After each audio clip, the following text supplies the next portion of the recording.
Welcome, everyone.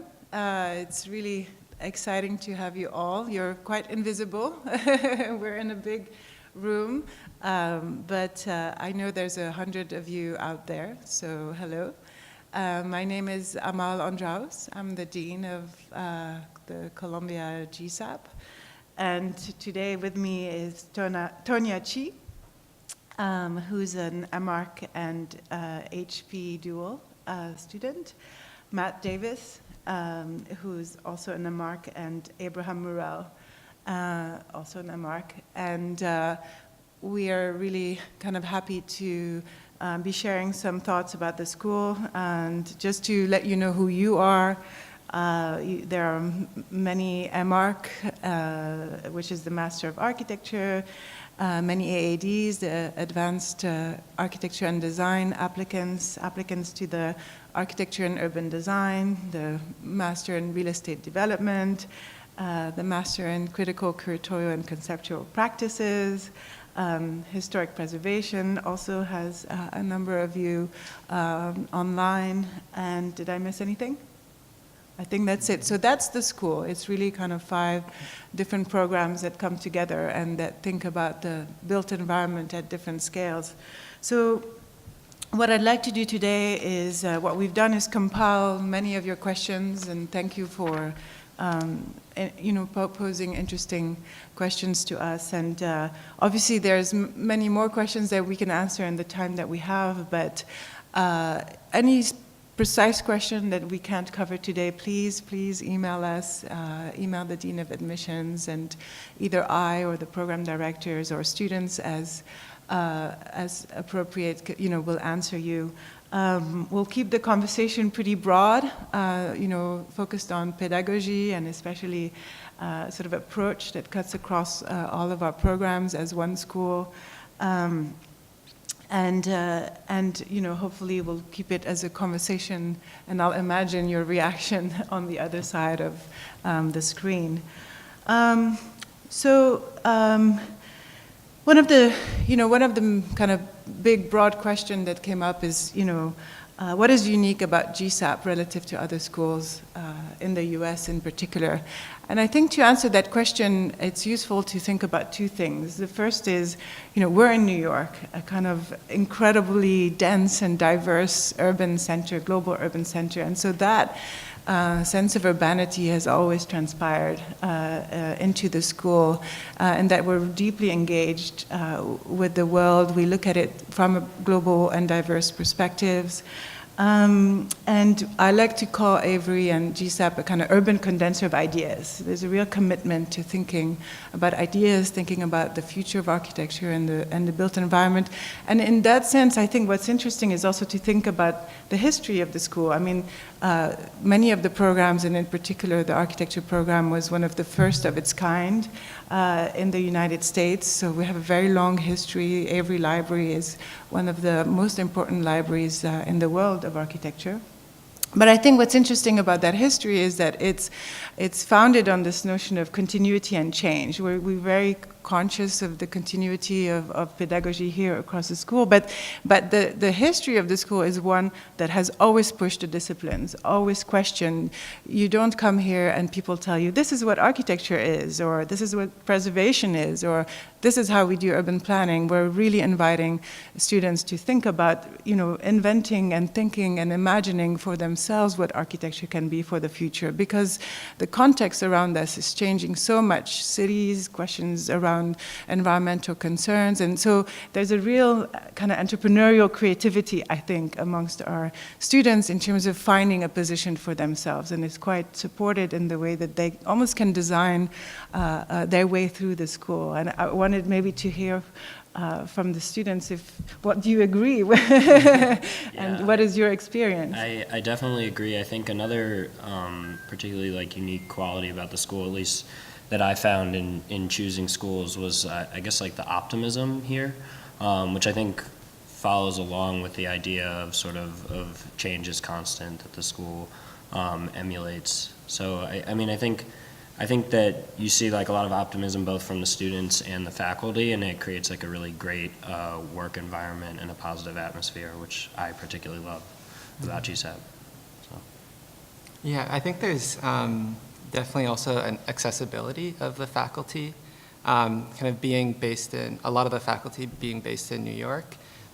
They have a real kind of presence in studio, kind of very rarely missing crits, which is something that's really, I think, essential to having a successful design studio. Yeah. Yeah, and I would also say that the diversity that I experience here in New York City, being a place that draws all sorts of different people, has been such a huge influence on my experience here. Just the types of ways of thinking and experiencing and understanding the world around you has been really eye-opening. It's been, yeah. And I think that, some of the questions, asked, what do we focus on? And I think there are themes that I always think about when I think about all of the programs, actually. The sense of global engagement, right? That we're really here in New York and very committed to New York, but we're really part of the globe, and the diversity of the student body and the kind of travel opportunities, and we feel very connected, very concerned with what we call scales of environment, which is actually the focus of one of the semesters in the MR curriculum, but actually the environmental design and planning and thinking. I'm looking at Tonya. Even in preservation, it's incredible how we think about preservation as kind of leading the conversation and the practice around questions of sustainable design and thinking about the future of cities. And we have a real legacy of digital technology and visualization. I mean, just the drawings that the students do here and the way they hybridize sort of the analog and the digital, there's a kind of incredible invention. And there's a return to making, which I'm really excited about. I've seen some of your work, and there are interdisciplinary opportunities. I think more and more it's something that I'm pushing at the school, and I think that it's kind of transpiring because of, again, it's something that the students want, and so we're trying to facilitate those. Do you want to add to, yeah? Yeah, I mean, I think one of the most engaging studios that I had actually was when I had that sort of intersection of technology and also historic preservation. I mean, we don't always think about historic preservation as being at sort of the forefront of technology, but there's so many aspects of it, especially involved in digital documentation or just sort of how we understand our existing built environment in a sort of non-invasive manner, or sort of in a sort of more like anatomical way. It's really sort of an arena where you can really explore, different ways of documenting buildings like photogrammetry and sort of laser scanning. And there was a beautiful exhibition that the program put up on the 200 level, and so we really, use our space to make all of the programs visible to each other. Mm-hmm. And some of the opportunities for interdisciplinarity that we've created are joint studios. There's a joint studio design studio between preservation and architecture. We just launched last year between planning and architecture.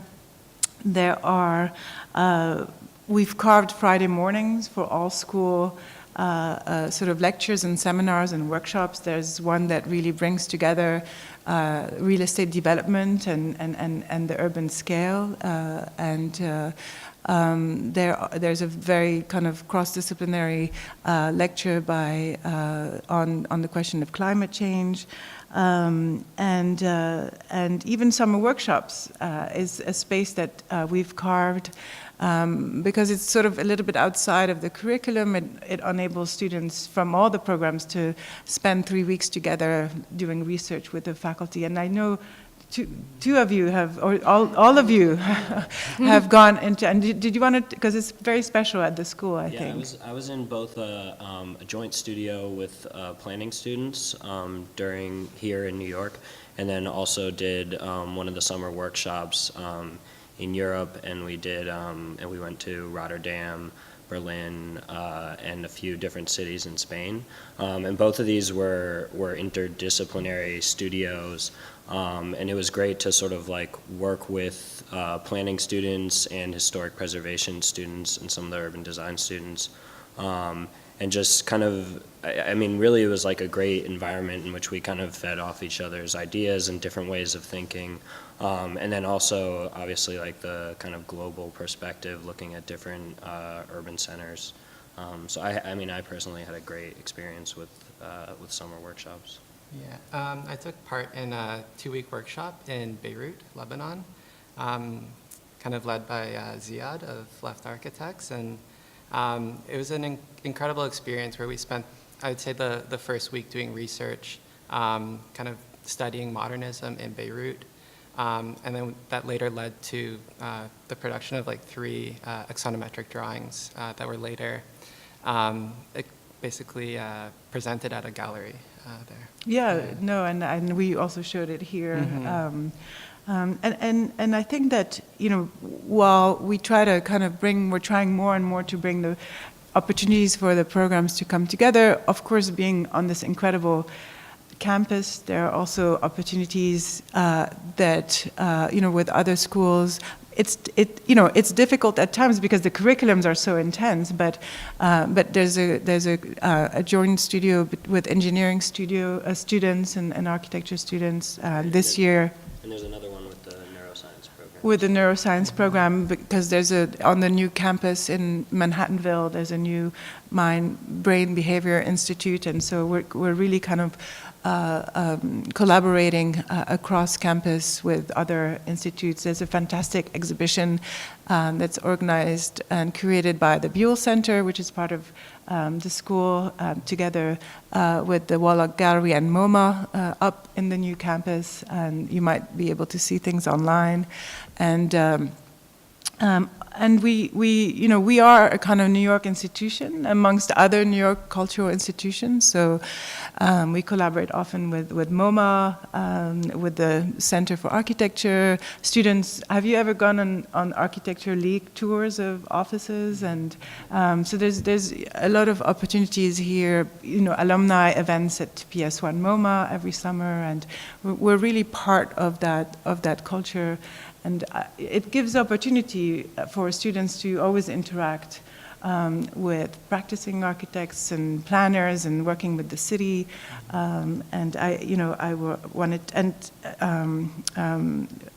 between planning and health also is a kind of focus that's expanding. I don't know, did you want to? I mean, I guess the possibilities in New York City are kind of endless. I mean, so to the point where there's more to do than we can possibly do as MArch students. So any like free weekend when you don't have a review the next week, you're out there obviously hitting like an Architectural League event or a lecture or something like that, or things at the MoMA. Yeah. And at the same time, our events are very sort of intense, and they become a destination for many people around the city, and so the mix also happens on campus as well.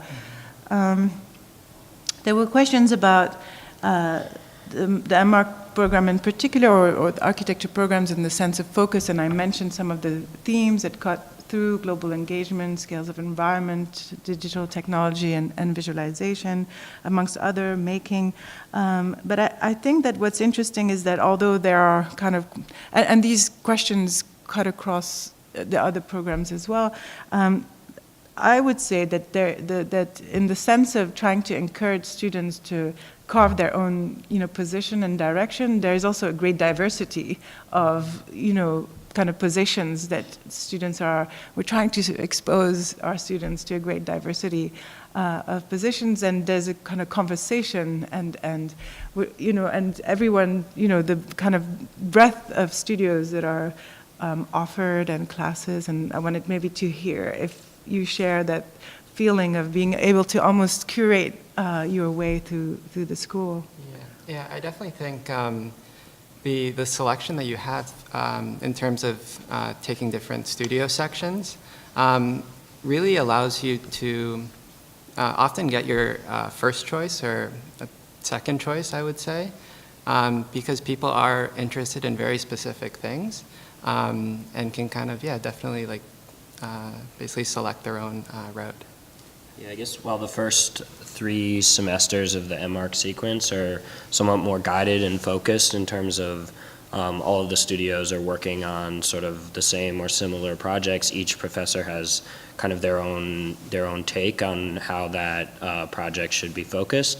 And then in your latter 3 semesters, the the curriculum is much more widespread, and you have the ability to select whichever professor or project you're sort of interested in, and that does give you the ability to set up a path that is very tailored to your own interests and your own kind of career goals. So. And I should say that carries to other programs as well.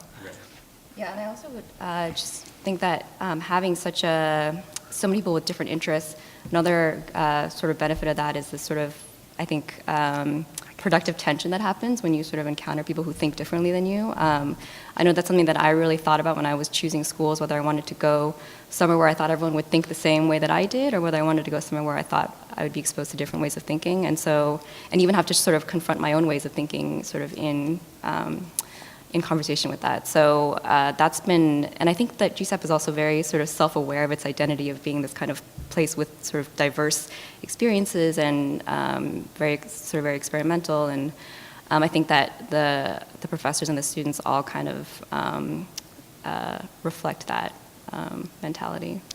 And I know this sense, cuts through obviously for AAD, and it's the same kind of lottery system, and the lotteries are quite successful. They're run by the students, and so you really get, often because we offer a lot, you get, your top choices most of the time, and in preservation as well. There's a breadth of offerings, planning as well, and even for an urban design, in its structure, is diverse with the kind of very big breadth of professors teaching, and I would say that even for the non-studio kind of based programs such as real estate or the CCCP program, there's a kind of focus on either a capstone project or a thesis, and in that sense the students have quite a bit of leeway to kind of carve their own path. And I wanted to follow on Tanya's point about different ways of thinking, and there was an interesting question about whether we're more theoretical or we're more practical, and I think we try to bring both, right? I think it's really about thinking about new forms of practice, new forms of engagement, but they're always anchored with the kind of critical sense, with the historical sense, and I'm always amazed at our students' ability to very quickly create an argument, for a position, and that becomes across the programs becomes really part of the project. And I wanted to hear your thoughts about that. And yeah, I mean, I think absolutely we definitely bring both the theory and the practice to our education. I mean, and I think that's like incredibly critical. I mean, where would you be without like practical thought in thinking about theory and vice versa? So, I mean, I guess the fact that we have so many faculty here who do practice and are critically rethinking kind of the theory of architecture is what makes that possible at this school. And I mean, I think it's always like critical to have like a kind of somewhat realistic proposal while also kind of rethinking the pedagogy. So when we have open houses, the question is always, why don't we have a thesis? And we've become on the faculty expert at answering that question. And I wanted to share it with all of you because what we believe is that throughout your education, you're doing a thesis throughout. That all of your projects are a kind of form of thesis, and at the end, they kind of become visible. Your position becomes visible in your portfolio or in your capstone project. And some programs have theses, such as preservation, planning, and the CCCP program. But I think the notion of positioning yourself, and your practice and what you're proposing, both in relation to theory and to practice, and the idea of bringing the two together is really foundational, I think, at the school. There were a lot of questions about studio culture, and here I just want to let you guys speak about the studio culture, because it's like where a lot happens, really. I would definitely say the studio culture is intense, but intense in an extremely collaborative way. being surrounded by studios studying kind of different topics makes the conversation extremely interesting. And also, I guess, the sort of density of the studios, I think, kind of forces that collaboration. You do need to share space. You do need to kind of get creative with the space you have. But I think that's all, in a sense, for the better. Yeah. Yeah, I mean, it's a really positive, collaborative environment. I mean, those like late nights in studio are always like the thing you enjoy most. You know, you're laughing and arguing with friends and working on your various projects and like giving each other feedback, and that's where like most of the learning happens too. So. Yeah, the density does make it interesting. I think, I mean, even just, the other week, I think, people were looking over each other's shoulders and teaching each other new things, and I'm in my 3rd year. So when you come here, you learn really quickly by just kind of being around people with, all sorts of different skills, especially if you don't have a background in architecture, you'll learn fast. And, even throughout your 3rd year, you'll still be kind of sharing feedback and sort of advice with your classmates constantly, which is really exciting. It's a really exciting part of a really unique aspect, I think, of studio culture. Yeah, go ahead. I would even say the kind of density also, I think, relates a lot to the practice of architecture.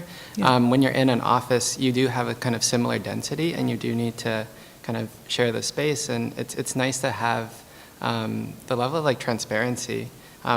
We all work at kind of an open desk, an open table, so you can see everybody's work, which really breeds the conversation in studio.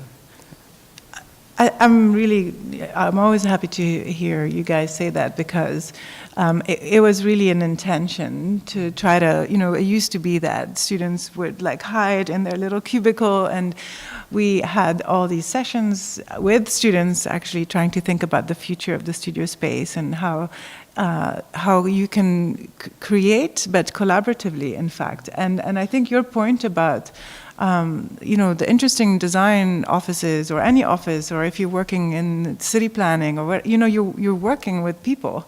And I think to be able to be creative, to be autonomous, to kind of present your position and not, to take risks and to expose yourself is really important. And that's part of the pedagogy here, is that you're not hiding to be creative. You're exposed, but that vulnerability, in fact, becomes a strength, because you really, it's not about being competitive. It's actually getting feedback and exchanging ideas, and one idea kind of starts in one corner and then percolates, across. I mean, I guess it's just like the best ideas never come on your own, right? It's always from like working with friends in studio or with the faculty member, and then like working through those ideas. And exactly, and I think one of the things that when I became dean, we launched the GSAPP incubator down at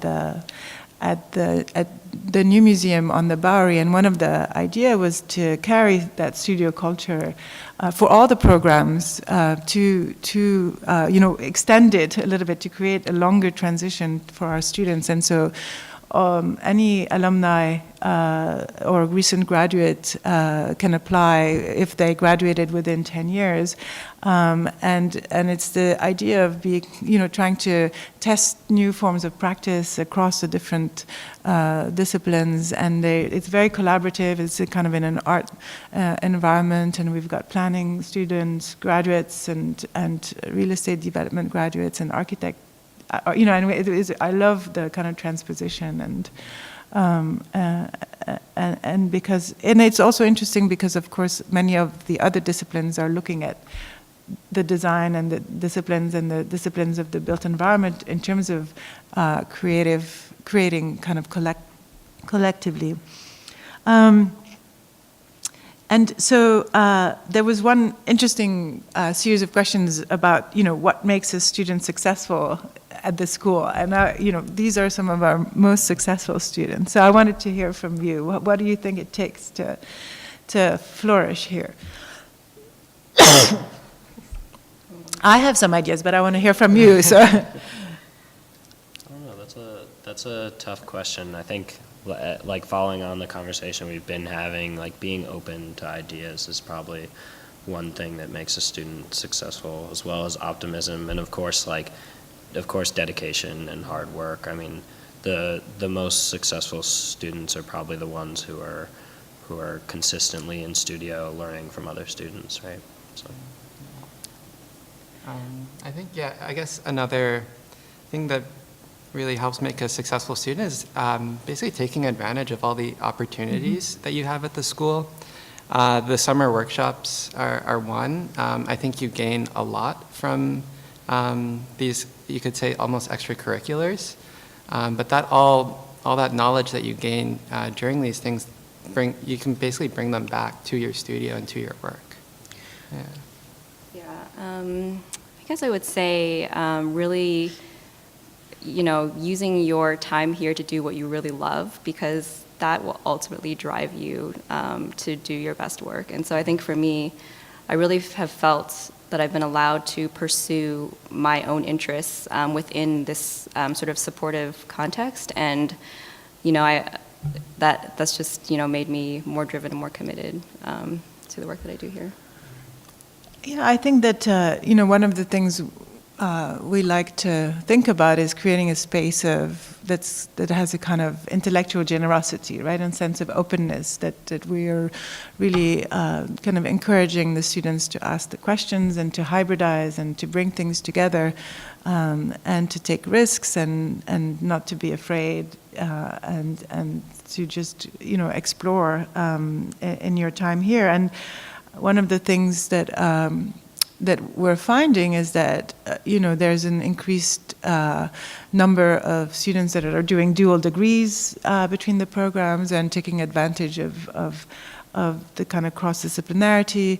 But there are other students who decide, they really want to stay very focused on one program or hybridize with another sort of school. And, there's a lot of kind of organic, I love when I see a student that I thought I graduated the year before, and I'm like, what are you still doing here? I'm sure I saw you, I congratulated you. And they're like, well, I decided to stay an extra year to do the real estate program or to do the CCCP program. And so we have an increasing number. Right now we have 20 total who are dual across the school, and I think it says something about what students are kind of looking for and that we're trying to support. I think the other thing that I wanted to kind of reiterate, and Matt, I think you mentioned the kind of accessibility of the faculty, we have, of course, a lot of international visiting faculty from, that come, and that's true for all the programs, but also international faculty that is the full-time faculty. But what's interesting in terms of being in New York is that a lot of them are also here, and they have their practice here, and they're based here, and so there is a sense of continuity that happens in a very organic way. Right, with the kind of relationships that you forge here of mentorship and other. Mm-hmm. I think definitely you experience that a lot in the summer. A lot of students end up doing internships with their previously studio professors, right? Which is a great opportunity that doesn't necessarily force you to leave the city, but you can kind of really generate become more a part of the community and generate a bit of a network in New York. I think those who maybe don't take on like full-time internships over the summer find themselves working on things with like some of the design biennales or MoMA or things like that with other faculty who have, projects going on at some of the, I guess some of the great like curatorial museums and stuff. So I think there's always like a ton of different opportunities for students to work and be engaged with faculty in projects outside of the school somewhat. So. Yeah, and even if you don't spend the summer specifically in New York, your professors are so well connected in the professional world that I've gotten, connections to my professors in other areas, which has been fantastic. So. And that is, I mean, the sense of being connected and supported, but also I think the kind of the variety of research opportunities and we have a number of centers, the Buell Center, obviously, the Center for Spatial Research often hires student researchers. We're launching a new center on resiliency and cities. There are a number of housing initiatives and even with smaller initiatives that faculty have, you know, their labs, or as you said, if our faculty is very engaged in the kind of design biennale community or working with the city or and so that sense of it's quite organic, I think. And so you heard the word density a lot, and of course we are in New York, and it's part of being in New York. But nevertheless, we have done quite a bit to renovate our facilities in recent years, and really use the space as kind of exhibition space and to foster collaboration and creativity. And one of the big pieces we're doing this, it's opening actually in January, is a new makerspace, an expanded makerspace, which is going to be double the size, 3,000 square feet. With lots of yummy new machines and tools, and I think it's quite exciting, with a 24-hour accessible room for one-to-one mock-ups, but I think again pedagogically, you know, we really think about making as hybridizing. You know, it's not the kind of necessarily the $1 million robot arm. It's something that you can use, that you can hybridize, that is between analog and digital, that you can bring to a practice and an office. And I'm sure all of you have engaged with the changes in the kind of fabrication space. And yeah, I guess I'll just tack on like a quick thank you for that, because we the students like have kind of asked for this new makerspace. For some time now. not that long though. Yeah. And we thought that it was like important to the student body, and you obviously thought it was very important as well. And so we've seen the makerspace become like a really great tool and a piece of the pedagogy here at the school. And then there's this new space coming online that we're all like incredibly excited about.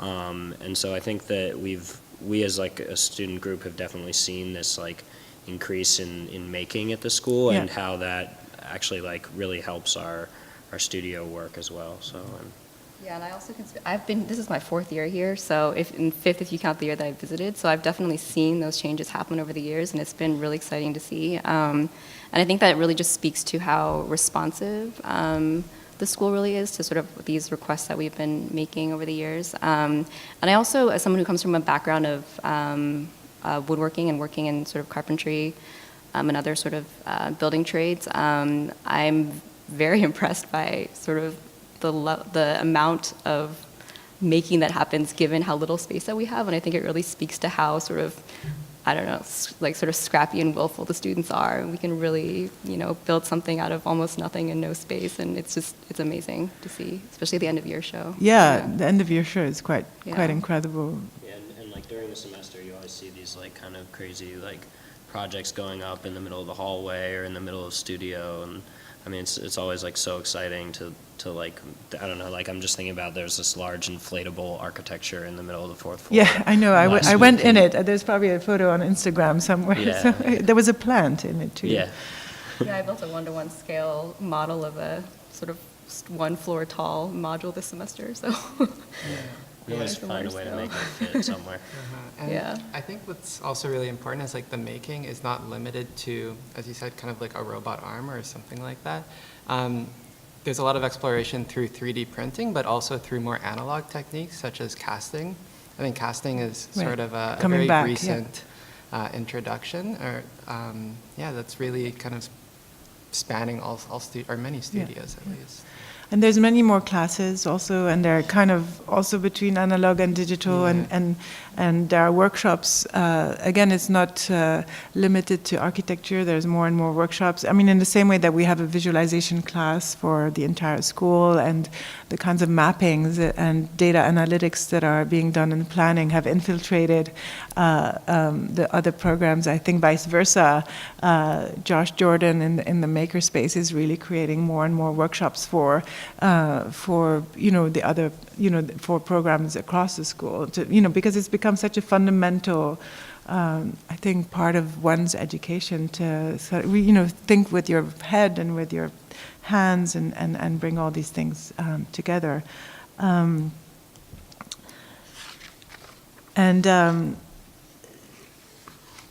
So I think that thinking about transitioning out as you graduate, we have also done a lot to career services and mentorship programs. Our alumni board has a whole mentorship program kind of connecting current students with alumni around the world, and there are internship opportunities, some organic, some kind of official, and I don't know, I wanted to hear are you still in it's the fall, you haven't thought about it, or maybe you have, or...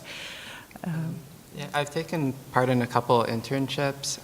Last summer I was at OMA, working in the New York office, and then most recently I've been assisting at Moss Architects. Yeah. I've actually mostly been working in the Bay Area at a previous job that I've been doing, but I would say career services has been fantastic. I mean, I most likely am planning to move back to the Bay Area after school, so I've been talking to the career services about that, and immediately she just had all these connections and people that I could send my portfolio to, which was amazing. So, yeah. Yeah, I've also used the career services as well. I've found both of my summer internships through them, and we have a career fair at the school, which is really great, and you meet with quite a few different practicing architects in the area, and I certainly kept in touch with some of those contacts. So, yeah. I guess, yeah. Also, in addition to the career fair, there are often portfolio reviews where. Right. Kind of recently graduated students or people with their own practices come in and actually give you very kind of critical but helpful feedback on getting jobs and the success of your portfolio. And we have, it's interesting, you should mention that because we have a sort of portfolio boot camp before you start, or around second year, right, with the kind of the graphics project, which really expands on this notion of visualization and representation, and now we're even starting to integrate the question of social media. How do students can engage with social media in a creative way to also try to connect, and it's moving very fast, and we're really sort of like to kind of support our student in that way as well. And there were obviously some questions, a lot of questions about funding opportunities for domestic and international students. We've increased financial support over the years as well, and it's always a combination of need and merit, and so please apply, and we'll try to kind of work through the sort of where everybody is, and there's a kind of sense of engagement. And if you have any specific question, the admissions office is really eager to answer, since we're kind of changing things somewhat. And I wanted to maybe. And there's a lot of teaching assistance opportunities, and all of you probably are or have TA'd, or do you want to talk about that? Because that's really, I think that's very particular to the school, how many TAs there are, because it's really also, it's not just for financial support, but it's also, in a way to learn, right? To kind of assist someone. I think regardless of financial aid, there are always opportunities for students to work. There are obviously the jobs in sort of the fabrication shop or the output shop, and then there's also the teaching assistantships, which you mentioned, which I've been a part of a few times at the school, and they're always, I mean, beyond the financial aid that is available through them, they're a great opportunity to like learn from students and from teaching with another faculty member. So I'm a teaching assistant for the Core 1 and Core 2, and then there's also teaching assistants for the technology or visual studies programs. And I think there's quite a lot of opportunities, maybe like quarter to a half of our classes teaching assistants for some of the younger classes. It's a lot. Yeah. Yeah, the TAships are quite lucrative, so that's a definite benefit, I think, here. And yeah, I do agree that it's also just an opportunity to continue to foster relationships with professors that you and had a good relationship with or want to continue a relationship with, working for them. Yeah, and I think one thing that I've really appreciated about the TAships is, as a TA, you're not kind of doing primarily like administration work. You're really sitting down with students and giving them design critiques and really assisting them, not necessarily only in a technical manner, but in a kind of theoretical way. Yeah. No, and having taught, and I mean, TAs are an incredible sort of connection to the students as well, and it's always such a pleasure. And a number of them ended up, working for us, and it's a real also way to form these kinds of incredible mentorship relationship. Yeah, I'll also say like having a TA, especially in your first years of school, is like really important. I mean, the TAs are the students who are always in studio, and you can always like run up to the floor above you and ask a quick question or get some design feedback or ask about line weights or whatever issue you're having. And so I think that both being a teaching assistant and having teaching assistants is like incredibly valuable, and there's like kind of always another mentor that you can reach out to if you need like immediate assistance with some part of your studio project, which is great. Yeah. So. And I was going to say, as a side note, the other programs also have TAships. I know HP gave out maybe like 10 or 14 or something positions this year, so yeah. that's like a lot. It's a lot. So and planning also, and all the other programs and have real them. estate. Yeah, no, it's really very kind of particular, I think, to the school, the scale of participation in that level. And the AAD program, when students graduate, the best students stay actually to TA, or so it's quite fantastic in that sense, and creates continuity. The last question I wanted to address to you, how did the school, I mean, you're about to finish, and how did the school maybe change what you thought about architecture or the disciplines of the built environment, or, your experience here, and has it been transformative? And wanted to kind of hear about that. I guess for me, before coming to GSAPP, I spent 2 years working in New York, and GSAPP was really an opportunity, definitely, to kind of rethink what my interests were. And I would say my interests have, in a sense, become more diverse than they were. Initially, it was kind of more architecture for architecture, but the school has allowed me to kind of explore kind of smaller scales that I'm most currently interested in. Yeah. Yeah, I mean, it's a really hard question to answer, because I think GSAPP has just changed my thinking in so many ways, like in every way.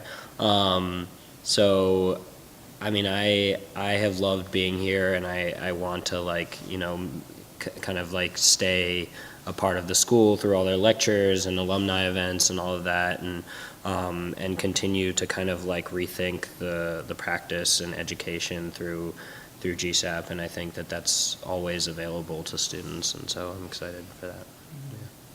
Yeah, I would say that it's been an entirely transformative experience, and in architecture as well as historic preservation.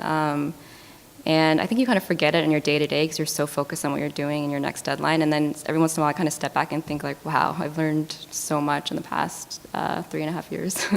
that I've been here. And it's, yeah, things that I never really even expected to learn, and also just ways in which elements of myself that I didn't think were necessarily relevant to architecture became relevant, which I thought was kind of exciting as well. So, yeah. And I think, one of the reasons I think this is, a kind of special place is that I think the faculty also, I mean, we're always learning from the students. We're always kind of questioning ourselves, and there's a sense that everything is changing around us, and there are so many opportunities for architecture, for urban design, for preservation, for for real estate development. I mean, or how to be kind of critical or create new forms of practice, and finding those ways of thinking and of doing, and so there's a sense of constant learning, I think, and curiosity that is very present in this energy that is the school, and so I hope you will consider applying. Please, if you have any further questions or I'm sure we didn't cover all of your interests, but program directors, myself, Danielle Smaller, the Dean of Admissions, and everybody's ready to answer your questions. Thank you so much for registering and for your interest, and hope to see you in person. Okay, bye.